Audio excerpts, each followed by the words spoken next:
اس شہر میں میرے بہت سے لوگ ہیں۔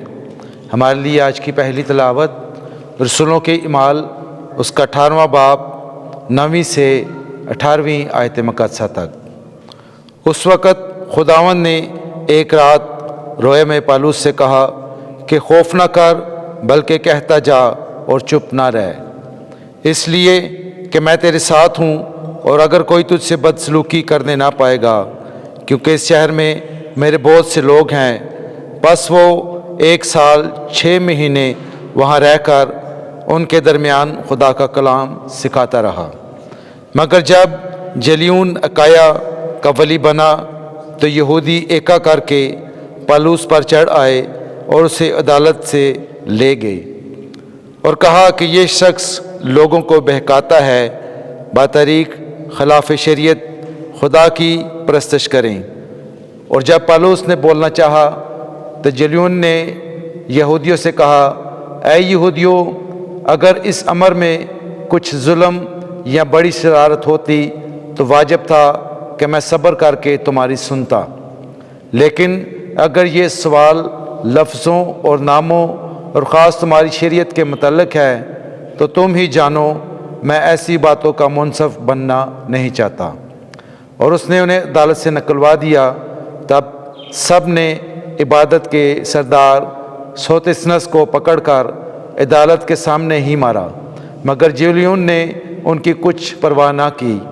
پس جب پالوس اور بھی بہت دن وہاں رہ چکا تو بائیوں سے رخصت ہو کر جہاز پر سوریا کو روانہ ہوا، اور پرسکلا اور اکلا اس کے ساتھ تھے۔ چونکہ اس نے منت مانی تھی اس لیے اس نے کنکریاں میں سر منڈوایا۔ پاک کلام کے پڑھے اور سنے جانے پر خدا کی برکت ہو۔ زبور 47 جماعتی جواب ہاللویا۔ اے سب قوموں تالیاں بجاؤ، خدا کے لیے خوشی کی آواز سے للکارو، کیونکہ خداوند مطالب مہیب ہے، ساری زمین پر شائع عظیم ہے۔ جماعتی جواب ہاللویا۔ وہ قوموں کو ہمارے متحد اور امتوں کو ہمارے قدموں تلے کرتا ہے۔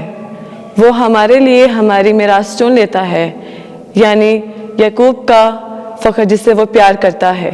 جماعتی جواب ہاللویا۔ خدا خوشی کے نعرے کے ساتھ خداوند توحید کی آواز کے ساتھ صعود ہوتا ہے۔ خدا کی ہم سرائی کرو، ہم سرائی کرو، ہمارے بادشاہ کی ہم سرائی کرو، ہم سرائی کرو۔ جماعتی جواب ہاللویا، آمین۔ خداوند آپ کے ساتھ ہو۔ انجیل مقدس یوحنا کے مطابق اے خداوند تیری تمجید ہو۔ 16واں باب 20ویں سے 23ویں آیت۔ تمہاری خوشی کوئی تم سے چھین نہ لے گا۔ اس وقت یسوع نے اپنے شاگردوں سے کہا، میں تم سے سچ سچ کہتا ہوں کہ تم روؤ گے اور نالہ کرو گے، مگر دنیا خوش ہوگی۔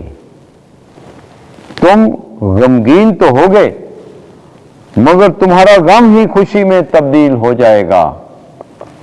جب عورت درد ذہ میں مبتلا ہوتی ہے تو غمگین ہوتی ہے، اس لیے کہ اس کا وقت آ پہنچا، لیکن جب بچہ پیدا ہوا تو اس میں خوشی کے سبب سے کہ ایک آدمی پیدا ہو کر دنیا میں آیا، اس درد کو پھر یاد نہیں کرتی۔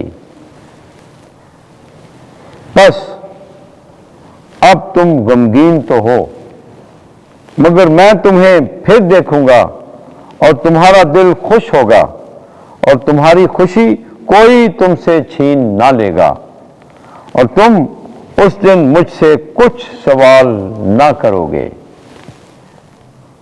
انجیل مقدس کے وسیلے سے ہمارے گناہ معاف کیے جائیں۔ اے مسیح تیری ستائش ہو۔